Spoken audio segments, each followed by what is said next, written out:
Hey guys, Manitove here with you again. Today what we're doing is another after action review of a guild war. Normally I would put the guild name in the title, but unfortunately I do not know the guild name of this one, so we're just going to roll with what I got. Let's go ahead and hop right on in. This first defense is going to be Martina, Feng Yang, and Cheyenne on defense. Second one is going to be a Water Monkey King, Rakan, and Amarna. So let's see how this played out. Very simply put, the reason why I took this first comp, I specifically built Figaro to handle the Cheyenne Martina comps.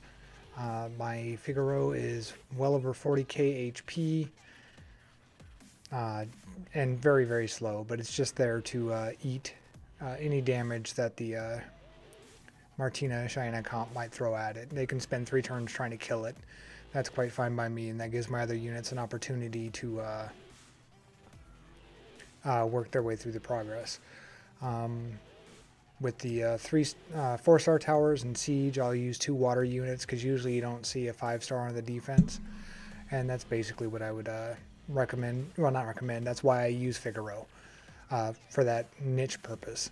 All right, the second one was Water Monkey King, Rakan, and Amarna. I just went with my standard safe comp, which is Molong, Bulwark, and the Wind Paladin. Just so much healing, sustain, and then whether Bulwark has 3 or 5 stacks on him, it puts something into a snipe range from Molong. Pretty safe comp for me, about a 95-96% success rate, barring standard vial procs and that kind of nonsense. But I tend to roll with this comp a lot. I'm very comfortable with it. Tanky bruiser. And that was a pretty easy win for me. We'll go ahead and pop on to the next one. This one we have Feng Yang, Annabelle, and Perna on defense. So I brought another one of my safe comps, Velojewel, Lauren, and Tierney's. The reason why this is pretty safe is you may not think it, but there is actually a DPS unit on this team, and that would be my Velojewel. Tierney's himself is not bad at the damage, but my Velojewel is on a speed crit damage defense build, specifically built for this purpose, for this team.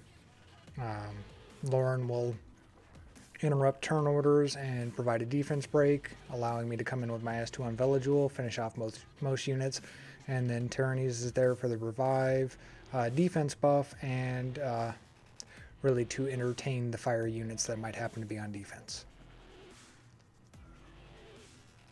This, once again, just like my last comp, it's about, I'd have to say 93-95% successful, barring vial procs. I really enjoy this comp. Pretty safe. The only downside is there's not much healing on this side.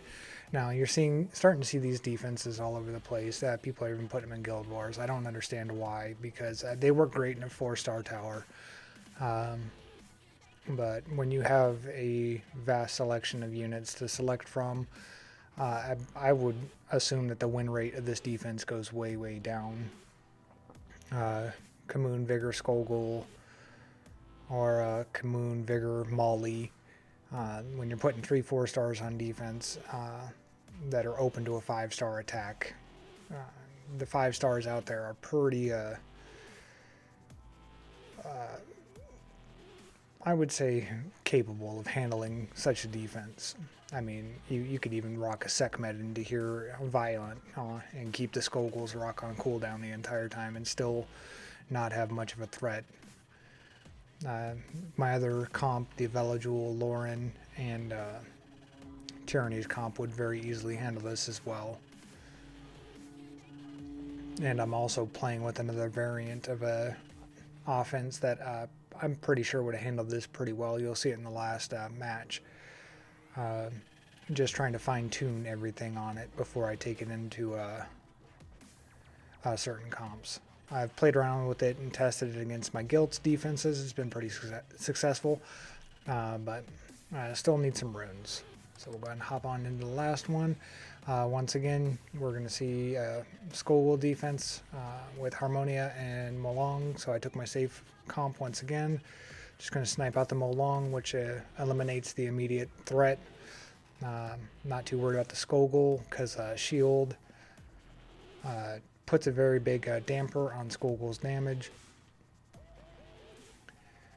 I know Harmonia is going to buff immunity as frequently as possible because that's how her AI works. So my Bulwark's going to get stacks relatively easily. And if not, my Luis was going to go ahead and handle that. Not overly threatening defense. It tries to be a little bit of a bruiser comp, and it's very susceptible to a snipe. Now, unfortunately, I did not get to showcase my newest acquisitions to my monster box, which is I did pull a Dova 4-star Lightheart. You'll be seeing a lot of him in the very near future in a lot of my comps. Him and Covenant, bread and butter. And then my other unit that I happened to finally pull after 6 years of playing, I got a light and dark 5-star. I got a light Desert Queen Isis. So I'm not using that one regularly yet because I don't have the skill ups for it. Devilmond are very seriously lacking, but you will see it in upcoming videos. And this is the other comp that I was talking about earlier. Sath, Dark Grim Reaper, and Tiana. When I see a Skogul defense on it, then this is the first thing I see. I look to see if I can use now. But I decided I was going to go a different route this time around because I did bite a bitter pill against the Skogul defense, and I'm still trying to figure out what happened. 5 dots, all 2 turns, and first turn it took over 60% of the Skogul's life, second turn only took 30%. Made no sense to me, so I got to do a little bit more researching before I start running this comp regularly. I figured I'd just take advantage of the fact that this was a monocolor defense, so Sath wouldn't have too much of an issue handling it. Now, it looks like it's going very poorly for me at this moment, but it is actually not because of Sath's passive with the double dot damage. You just have to land a dot and you're good to go. And, well, that was this guild war against this guild. I hope you guys enjoyed. If you saw anything that maybe I left out or I overlooked, please leave it in the comments below. Like the video, subscribe to the channel, and I'll see you guys in the next one.